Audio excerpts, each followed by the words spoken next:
I'm reading a creator-owned comic every day for a month, and today I read Hammerella Thundersmoke by Ryan Wynn.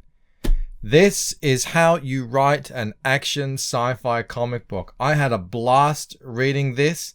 I think it's comprised of 3 chapters, which I guess could be broken out, maybe 4 chapters that could be broken down into individual floppies, but this is sort of like your trade version. It doesn't say exactly how many, 3 or 4 in here.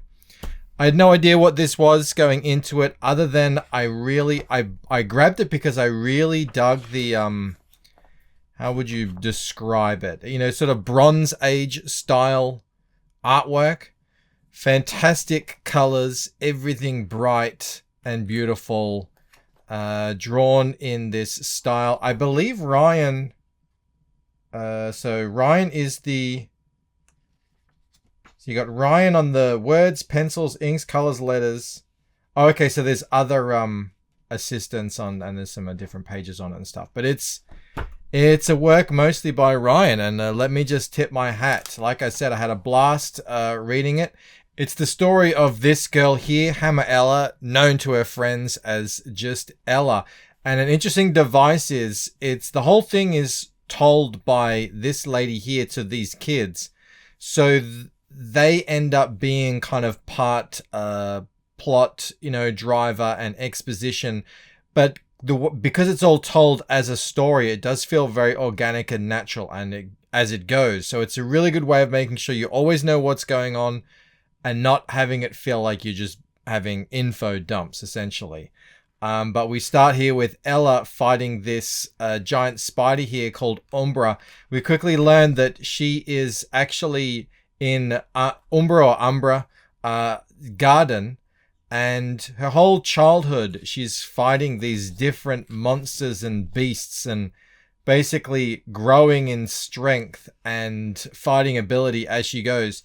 She's part demigod of some kind, the last of her kind, and at one point she graduates, she fights enough of these monsters and is able to inherit her own hammer, which is kind of like this super tech thing.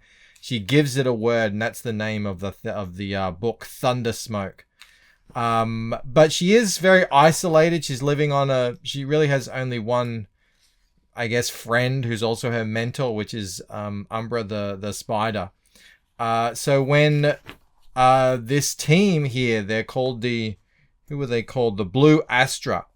When they do some sort of hyper jump into her planet, she chases after them, I think mostly just out of curiosity, and ends up bouncing through space-time to the other side of the galaxy, I suppose, and winds up being drawn into this fight against these gigantic, robotic, technological, evil group, essentially. And yeah, he really did a fantastic job, you know, building the whole thing through. I had a blast reading the whole thing. I felt, you know, I was really enjoying each of these characters. She ends up, and the way the story progresses too is just really well done. It's traditional comic book storytelling compressed. There's so much that goes on in this one book compared to a lot of books you're going to read at the moment, which you have decompressed storytelling. There's so much that happens, and I'm not going to spoil all of it. I couldn't spoil all of it. It'd be a 20-minute video. But she gets involved in their fight. It all comes full circle all the way back to her original training with the monsters at the very beginning, and you end up with a really good conclusion to the story, and also it's set up for the next story. So I do hope Ryan is continuing Thunderella, because I really want to read more of this.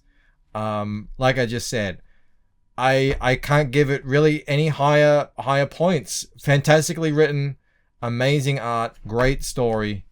Hammerella. Go check it out. I'll see you on the next one. Bye.